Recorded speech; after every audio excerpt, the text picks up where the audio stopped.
All right. All right. We're back in business, guys. Okay.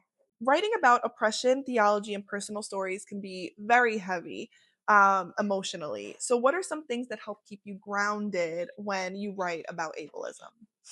So I will say it again. The people in this room keep me grounded.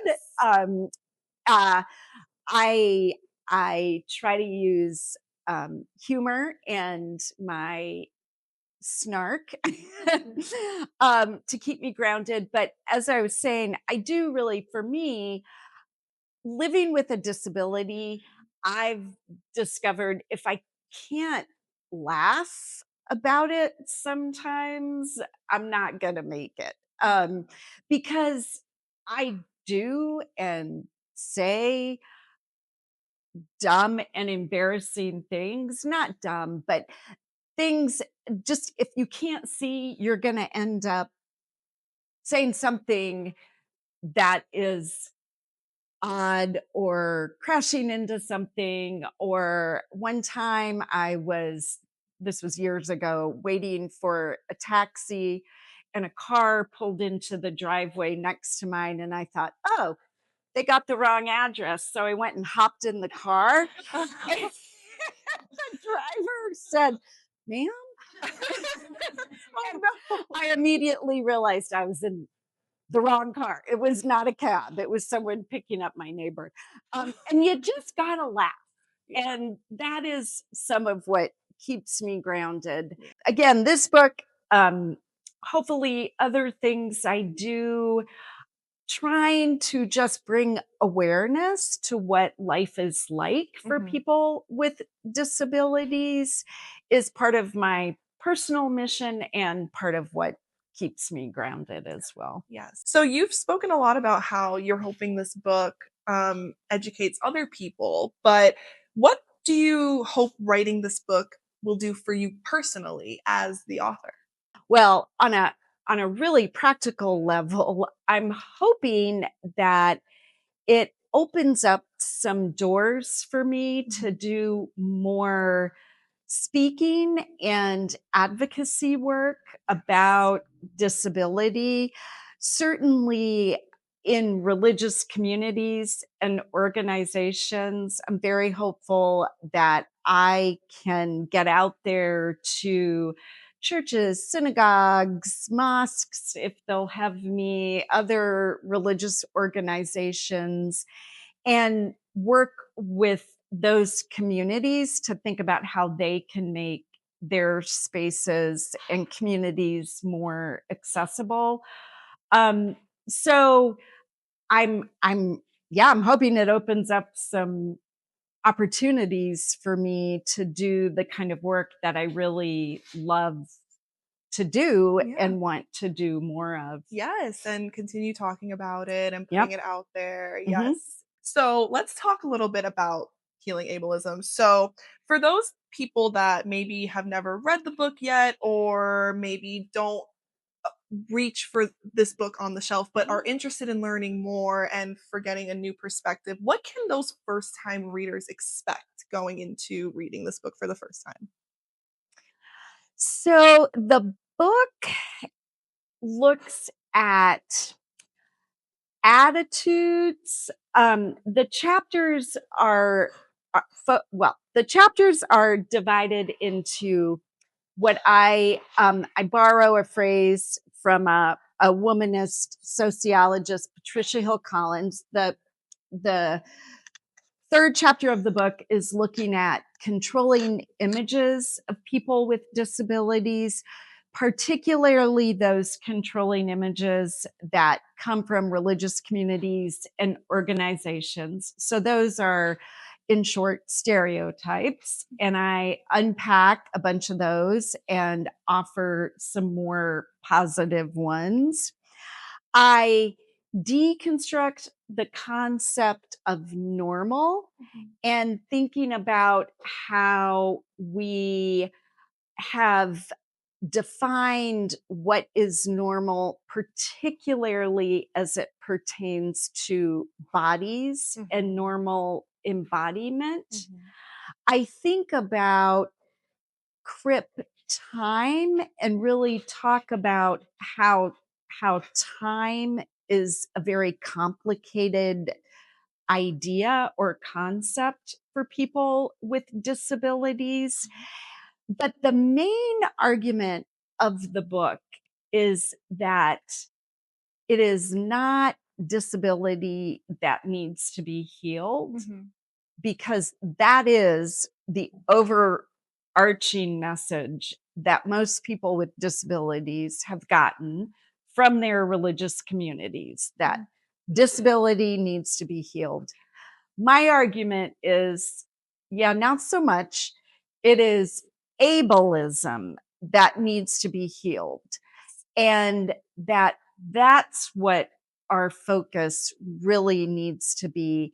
And I offer one avenue for healing ableism, and I think there are many, but the one that I offer is accessible love, and I unpack that in the last chapter of the book. Yes. So Yes. it's really a book about why ableism needs to be healed, Yes.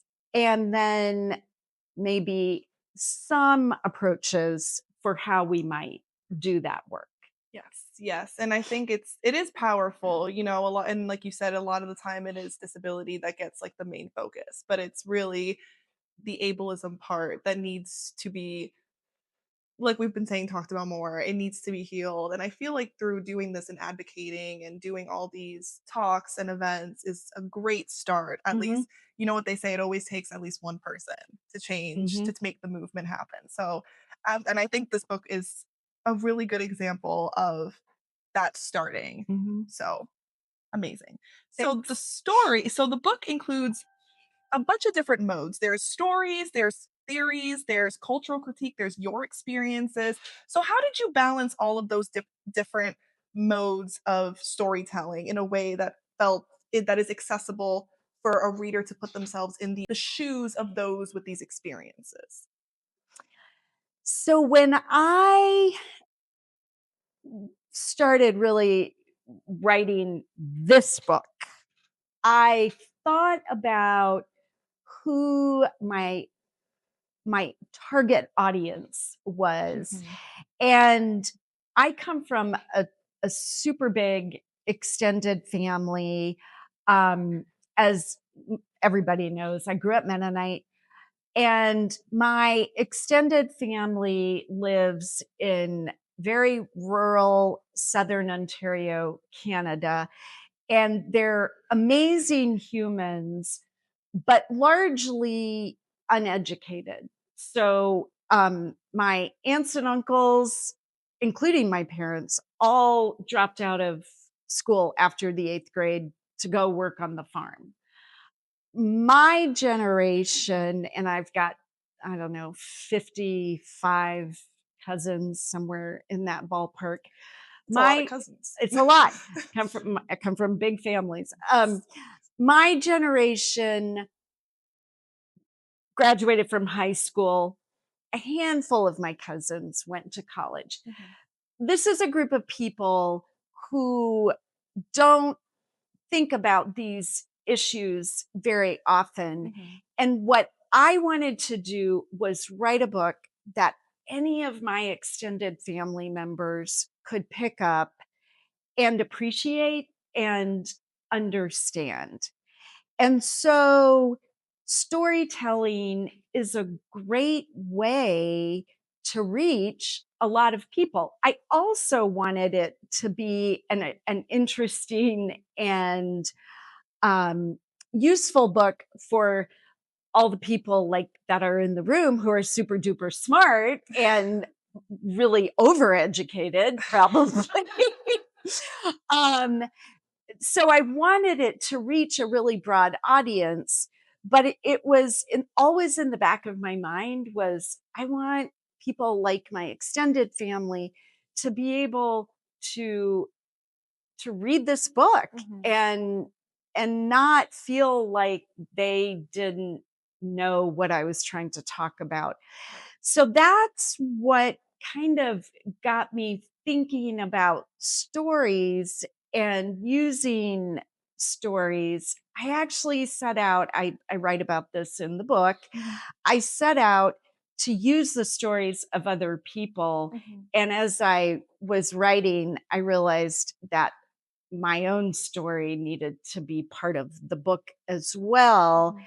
And then I have a writing coach, and in talking with her, I was sort of struggling with how do I connect these stories Mhm. with the more theoretical parts, and how do I keep the more theoretical parts accessible to non-experts? And she just said quite simply, you're telling stories Mhm. about yourself and other people, tell stories about the theories Mhm. as well. And so that really became a central part of my, I guess you would call, methodological approach in writing the book, Mhm. was just to keep it super conversational, Mhm.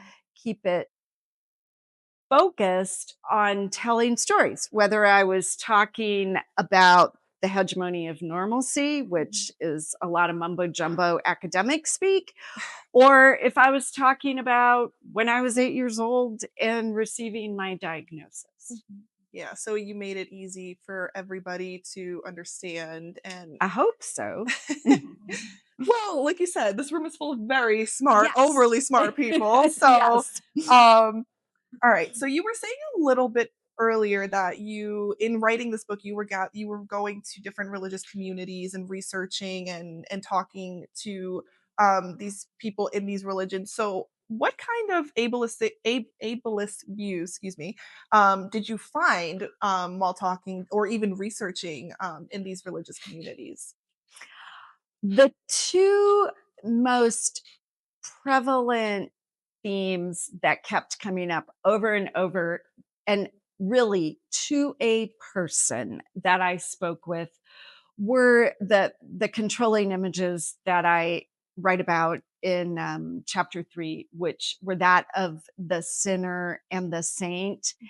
And I've talked about these a lot in other contexts, but um, and they're sort of two sides of the same coin in a really weird sort of way. So this idea that disability is somebody's fault, the result of sin in religious terms, but again, in non-religious terms or secular terms, you can just talk about it as, I mean, one of the most frequent questions I get is, what caused your disability? Now, I know when most people ask me that question, they're sort of asking a more medical question, probably.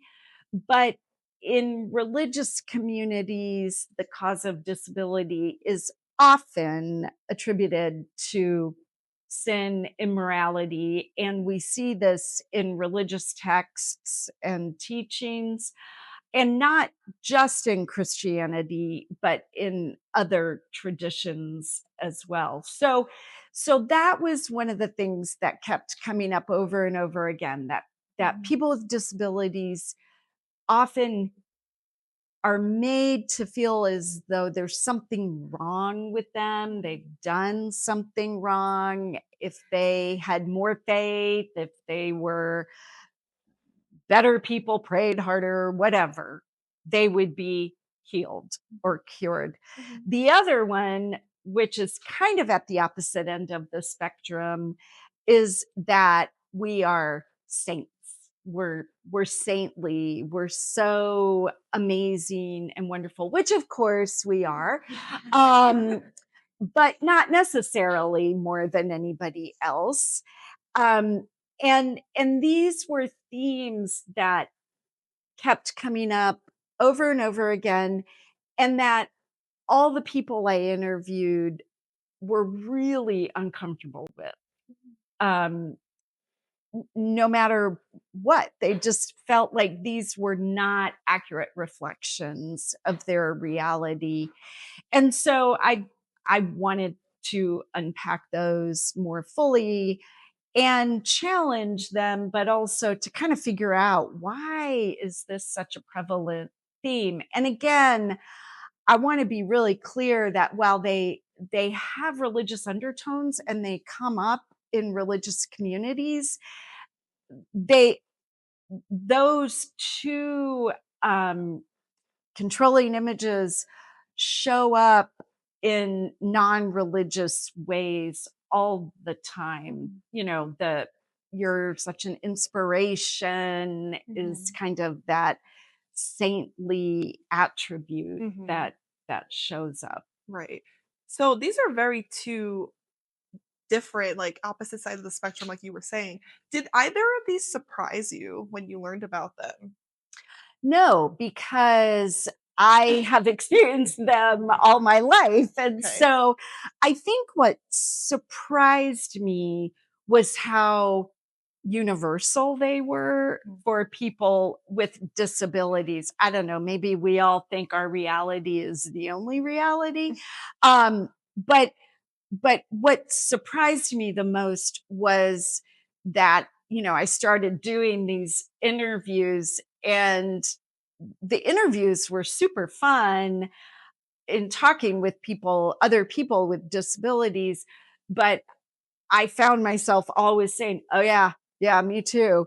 Or I would say something, and the person I was interviewing would say, "Oh my God, I feel that way too." And I haven't ever been able to say that out loud because a lot of times in, again, religious communities, either one thinks they're the only person with a disability. They may not be, because a lot of disabilities are hidden or non apparent, but it's just not something that gets talked about a lot. And so I didn't realize that other people felt this Mhm. way. And that was true for the folks that I was interviewing as well. What was that experience like for you, like, to experience, like, to interview these people and then they feel seen by you by ask and talking through it? How was that feeling for you, like, in that moment? It was very humbling as well as gratifying, and again was part of what motivated me to write the book, um, because I realized that a lot of folks with disabilities felt really lonely and isolated, and in some cases, even afraid to talk about Mhm. their experiences. Mhm. And I've heard this also in higher ed, and maybe even more so in higher ed, when I've done workshops and presented at academic conferences, and even in some of the writing that I've done um, for higher ed publications, when I've talked about what it's like to be in that system as a person with a disability. I've received emails and notes from people who have said, "Thank you. I Oh, feel so seen and heard in ways that I haven't felt seen and heard." So I wanted to write this book, again, partly so that other people didn't feel like they were the only ones, so that they felt seen and heard, but also to say to the able bodied people around them, "Wake up, yeah, pay attention, yeah. think about this." Um, Nobody's ableist on purpose or intentionally, but if if you don't need to think about it, you probably don't think about it. And so I want my book to help people think about it. Yeah, and I mean, it's already making a huge impact in these communities, and it's really making people feel seen, so that's a really amazing start. That's so wonderful, I love that. Thanks. So, throughout the book, and you were talking about it a little bit earlier, you, propose the idea of accessible love, and that is the pathway to healing ableism. So, what does it look like in practice, and why is it such a vital concept to help in that healing?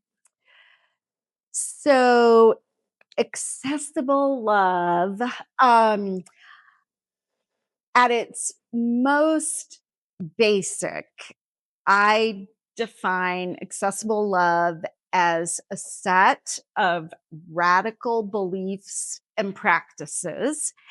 And I say that accessible love is the radical belief that every body is valued and should be included and belong in whatever community or context they find themselves.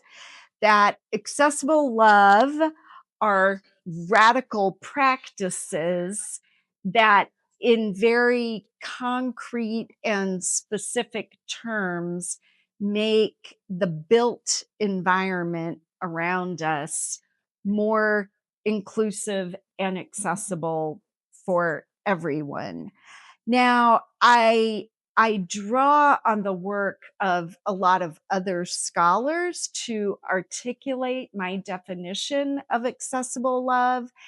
And I talk about how accessible love is not a stagnant or stable thing, but it is action in motion and that it's going to look really different depending on the community or the context. Mhm, So I don't really want to say accessible love is X, Y, and Z, mhm, but that it is it is a way of being in the world and it's a way for communities. So it's going to look different.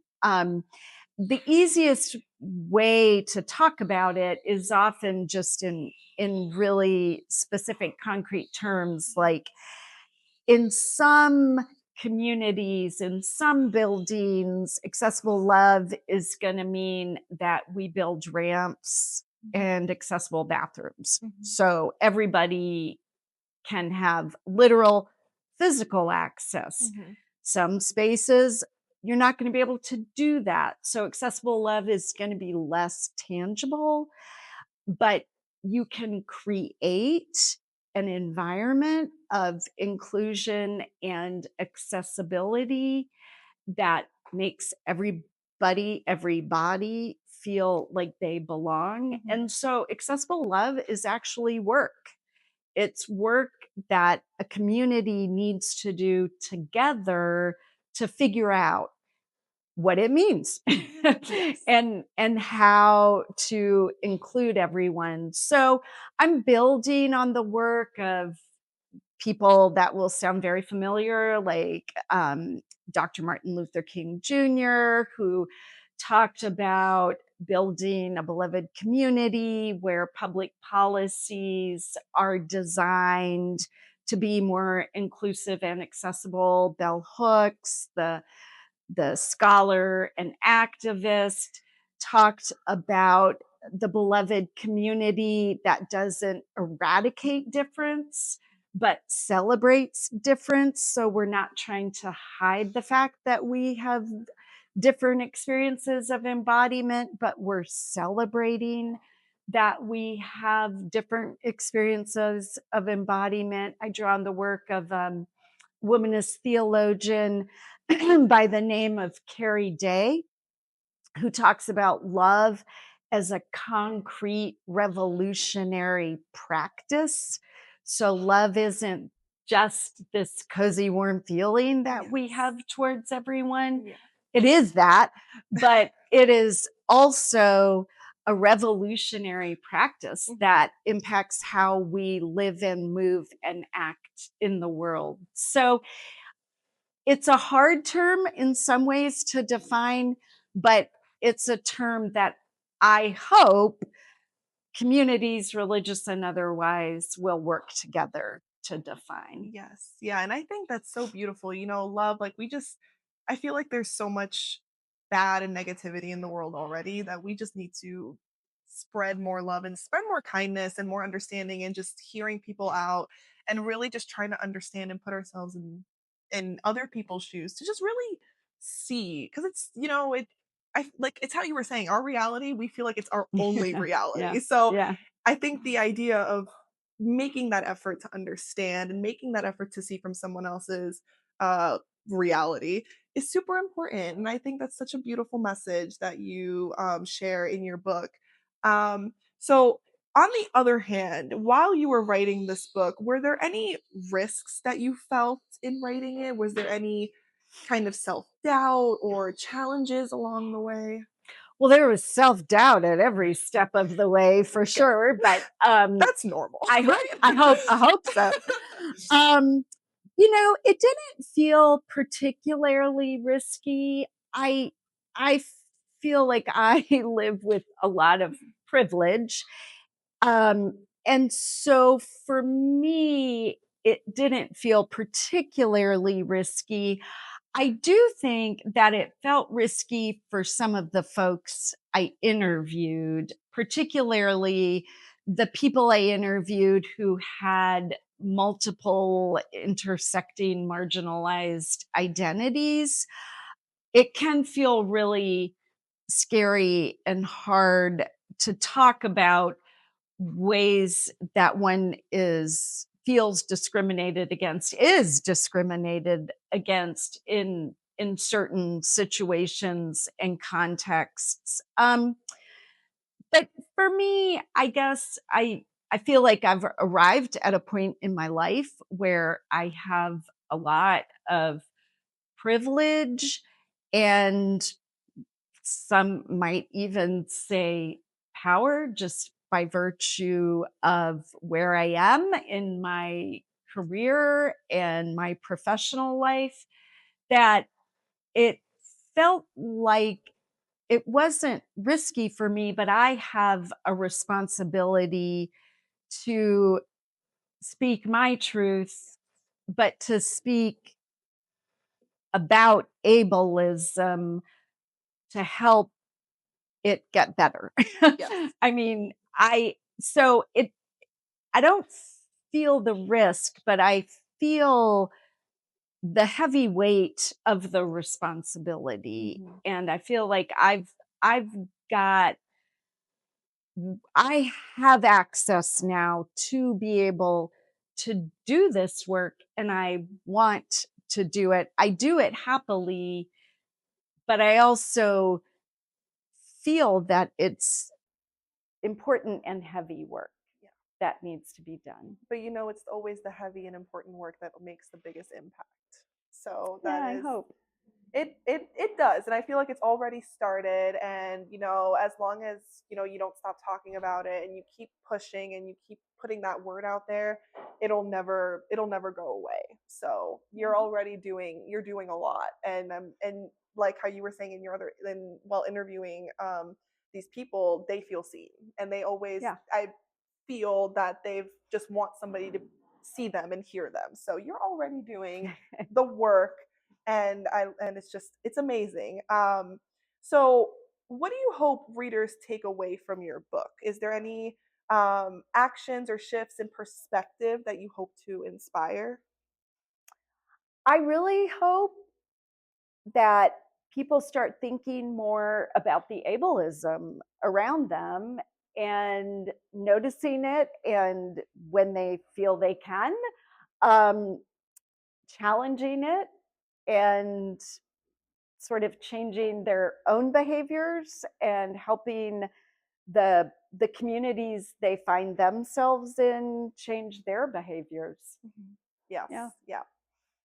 All right, let's pull back a little bit. Let's look at from a bird's eye view here. So, looking back on this journey of when you started writing Healing Ableism till today, what is one thing you wish you could tell yourself at the start of writing it, knowing what you know now?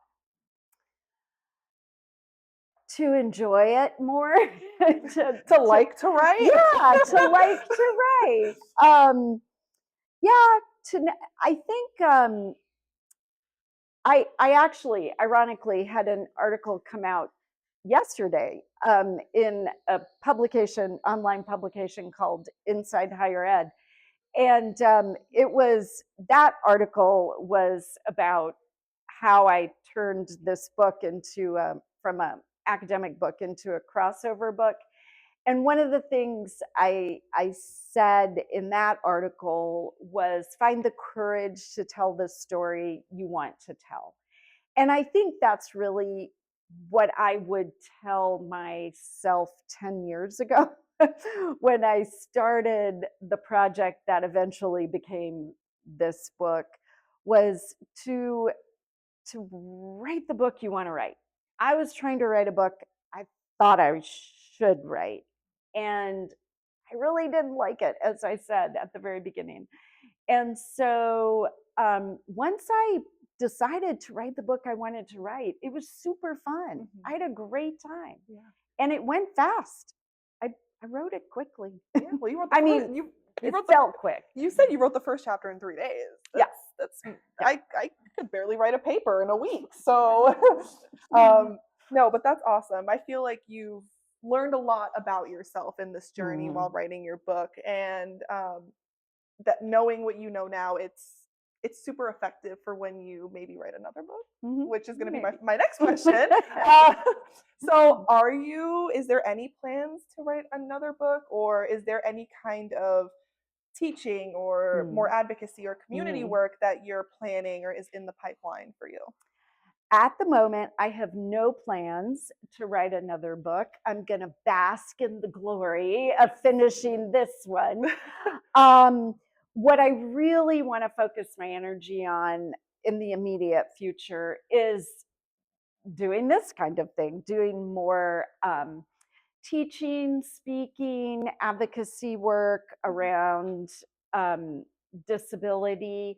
And um, I'm I'm also hoping to do writing, but shorter pieces, Mhm. more what we call public scholarships.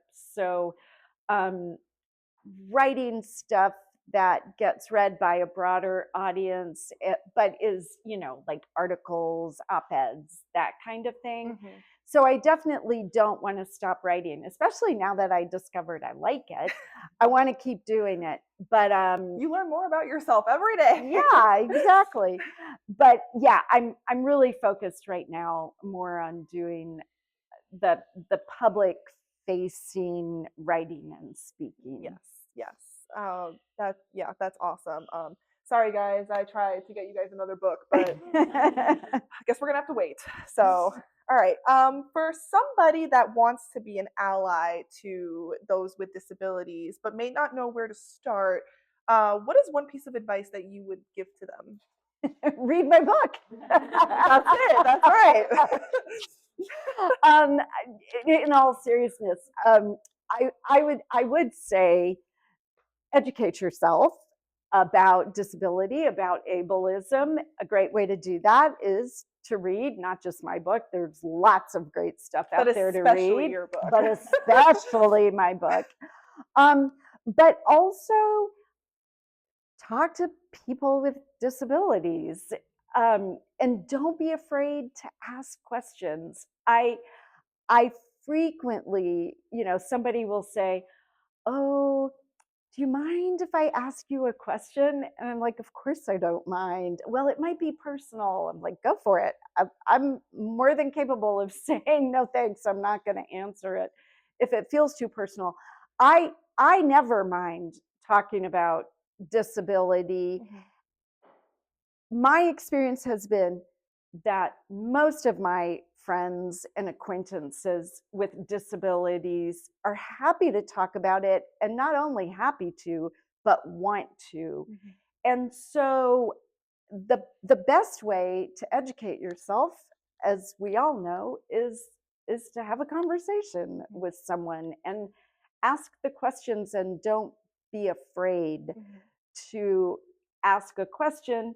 And if I don't want to answer it, or someone doesn't want to answer it, they'll probably be very clear Mhm. about that. Mhm. But yeah, and start again at a really basic level, noticing the ableism around you. I have a whole chapter in the book about language. That's a great place to start, Mhm. thinking about the language we use and the metaphors we use.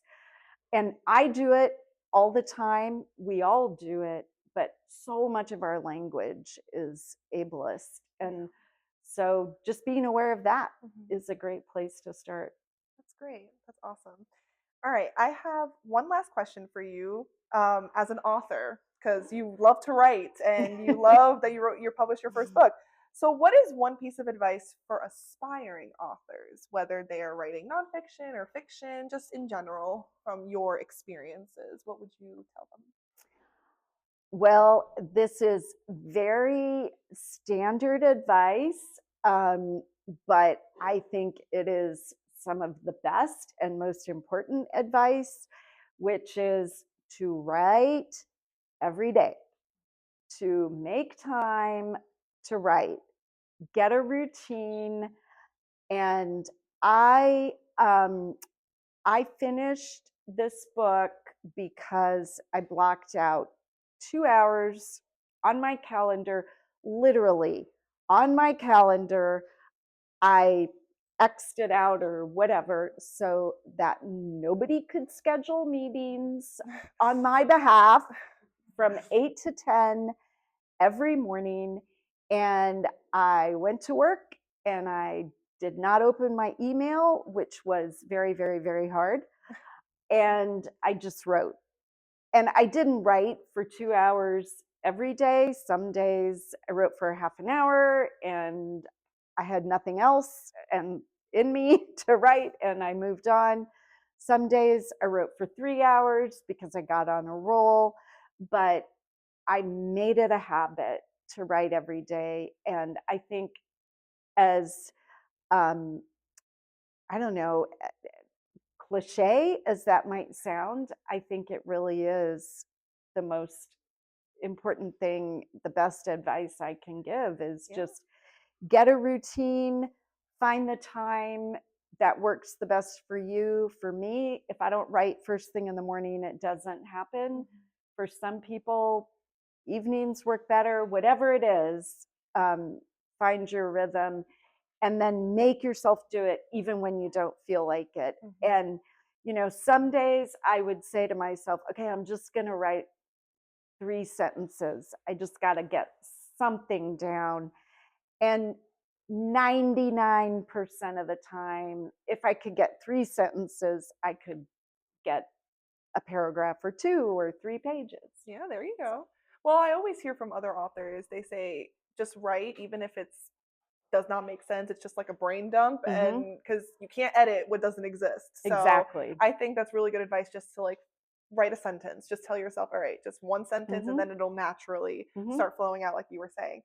Well, wonderful. Those are all of my questions that I asked. Darla, thank you so much. Thank I now you. turn to this wonderful audience we have here. Does anyone have any questions for Darla? Yes? Okay.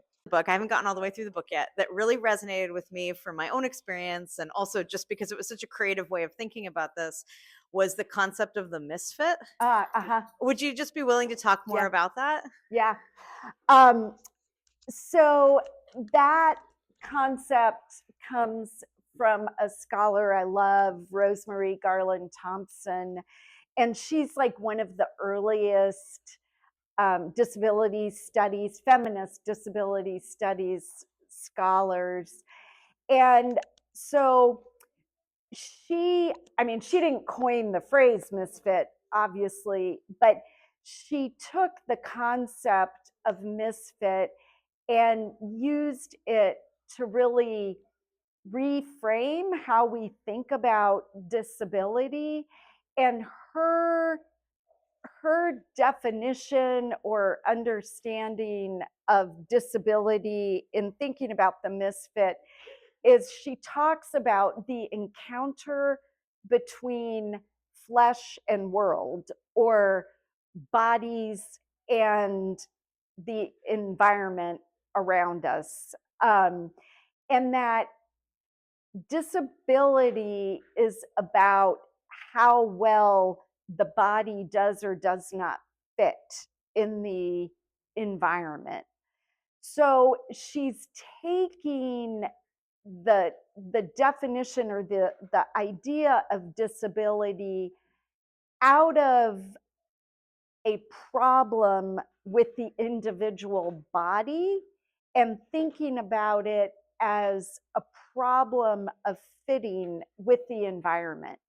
And what I love about that is it equalizes experiences of fitting and fitting, because one body fits really well in one environment, but another body doesn't fit at all.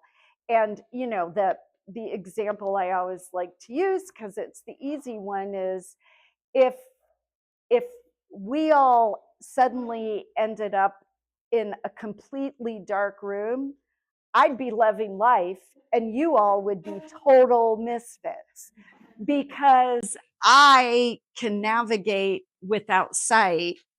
And most of the time I do it quite well. But when you can't see, you are disabled, quote unquote. You're a misfit. And so it's just a way of thinking about disability less as a bodily problem and more as a, a different kind of social problem, an encounter. Garland Thompson talks about it as you're trying to fit a square peg into a round hole.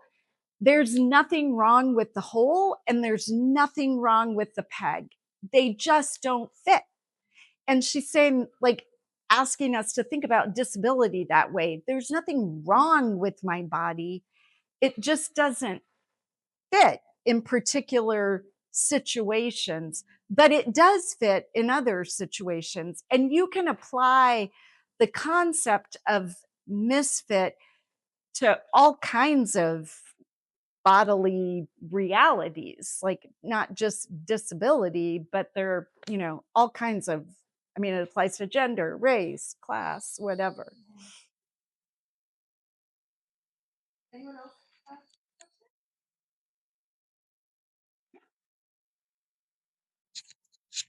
Hi, Darla.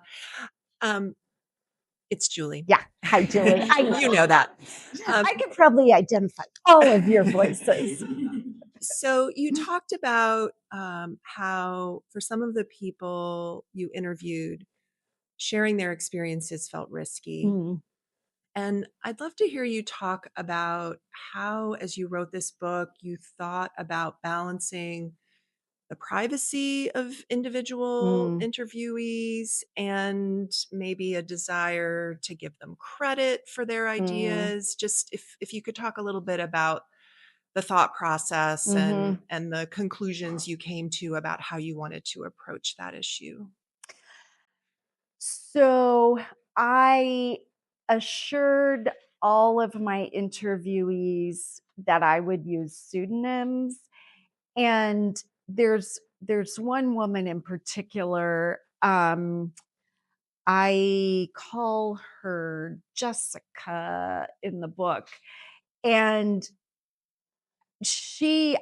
I don't know her beyond the fact that I interviewed her. I've never met her. I put out a call for interviewees, and she was one of the people that contacted me or reached out and said she'd be willing to be interviewed.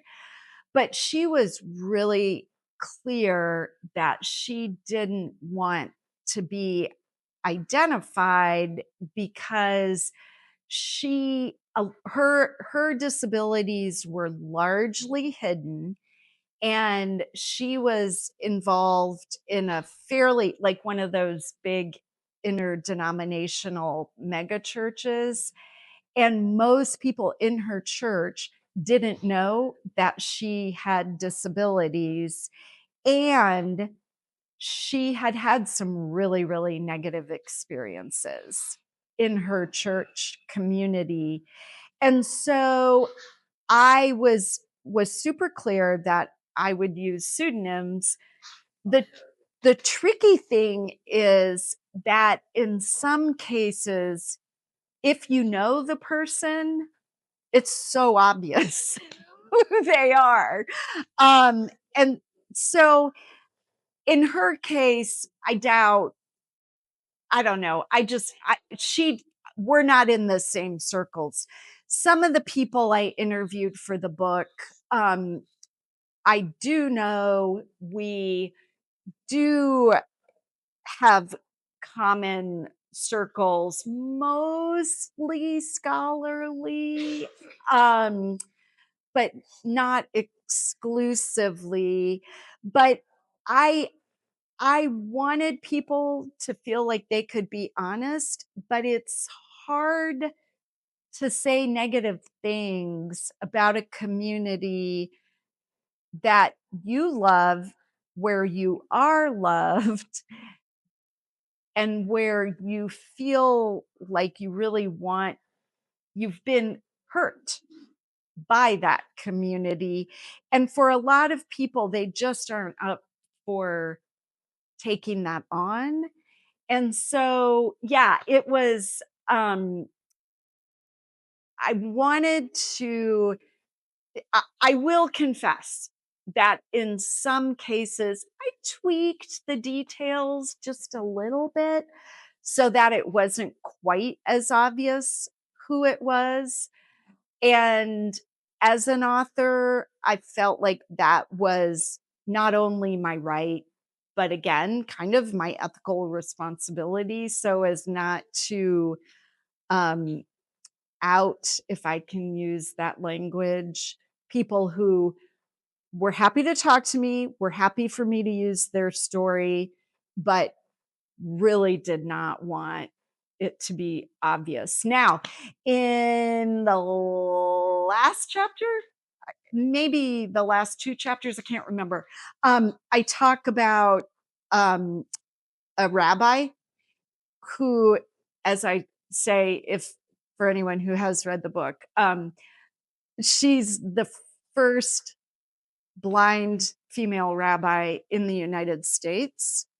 And I I was like, if I talk about Lauren, it's going to be super obvious who she is, because she is also an activist, particularly in the Jewish world.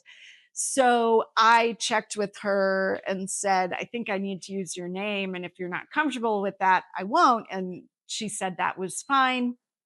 And I sent her the sections of the book where I talked about her. I got her okay, like when I used her name. So I will say that when I did use so for friends or people, when I'm using examples, I used real names, not for interviewees, but like I reference Billy, and who some of you know.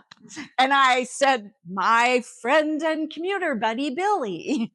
So I did use some people's, like, friends, I used their real names, but for interviewees, with the one exception of Lauren Tuckman, who is amazing, I used her real name because I felt like a Google search, you were going to be able to figure it out super quickly anyway. It was just too obvious.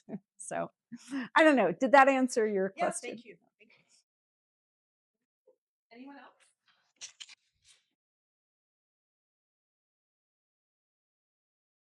Hi, Darla. Hi. It's How's it Joe going, Cobb. Joe? Yeah, I see, know. I I know your voice. I know you'd know it. So Mayor Cobb, I should say. so I generally think of you as pretty fearless in your life. You take risks that many other people wouldn't. I don't know that most people here know that you are a power lifter. Oh, they all know. I They talk do. about Okay, it all good. the time. Good. Yeah. I am. Okay. It's not a secret. But I was curious in your writing this and just your willingness to push through those fears. What has that felt like? Not only in terms of writing this book, but just throughout your life. Yeah. Well, I'll tell you the scariest thing about writing the book has been just I know that some people who read the book who know me are gonna think, "Oh my God, is she talking about me? Have I done this?" And I know I've said to several of you in the room, that story's not about you. I promise, it's not about you.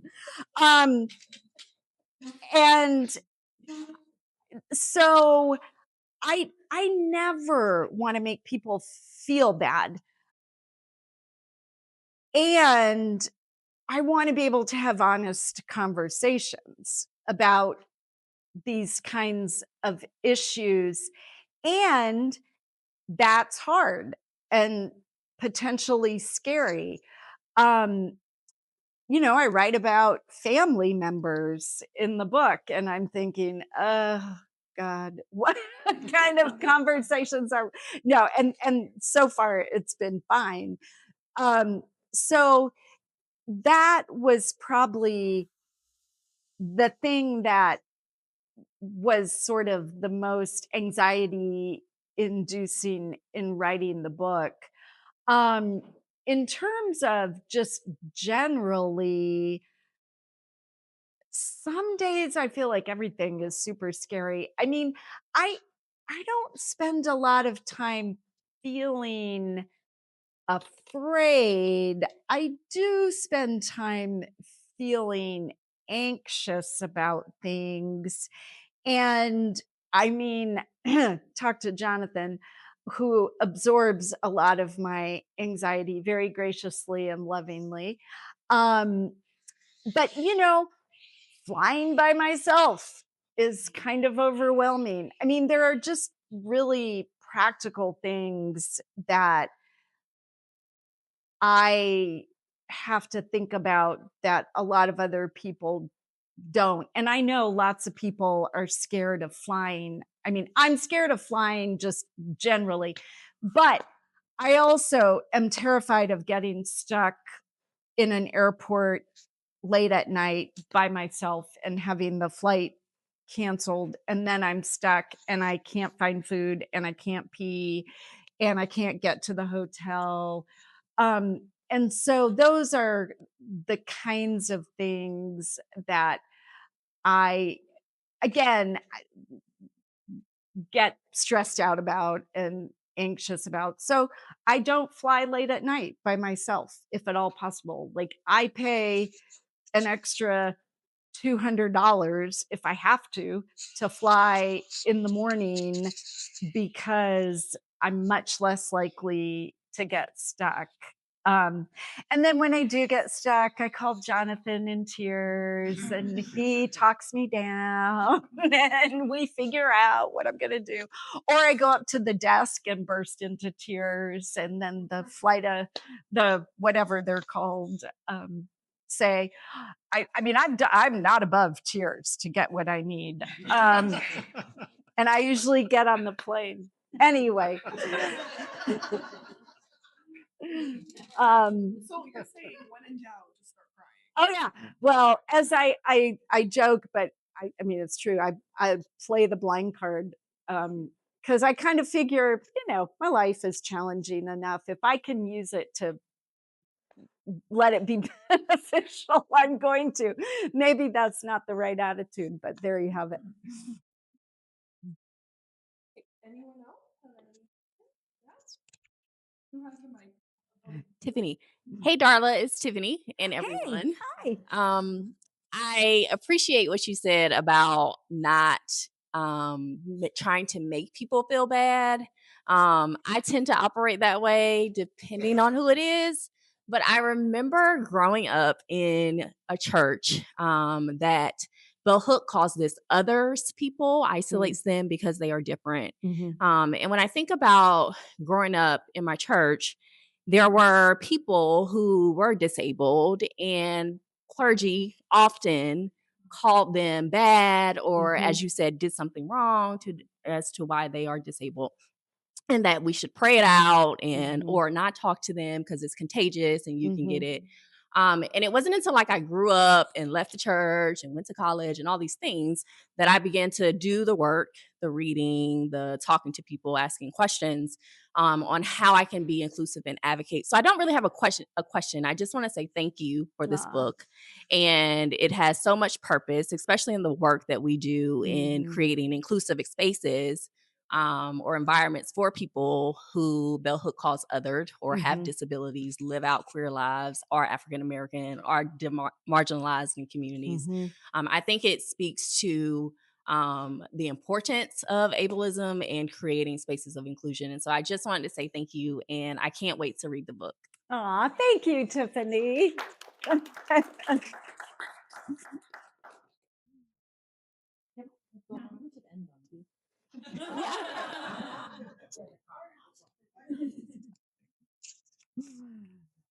So you're good? Okay.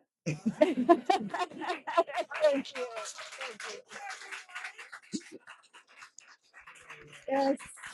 Thank you. Mwah. Yes, this has been such a great conversation. Thank you guys again for showing up. This has been such a, this is like the most people I have ever seen in one room. But thank you guys for coming out, supporting Darla, supporting her new book. If you haven't already, please pick up the book. It's a great, great book about all the important topics that we need to speak about more. If you need to buy the book, there's a couple here for sale. If you want to buy it for a friend, or Christmas is coming up, there we go. We have a couple for sale. But yeah, other than that, feel free to hang about, talk to Darla, get some food, get some coffee, because we all need it. It is a Saturday at 2 o'clock in the afternoon. But yeah, thank you guys so much for coming. It's so great to see all your faces. And yeah, thank you so much. That's a wrap. Thank you.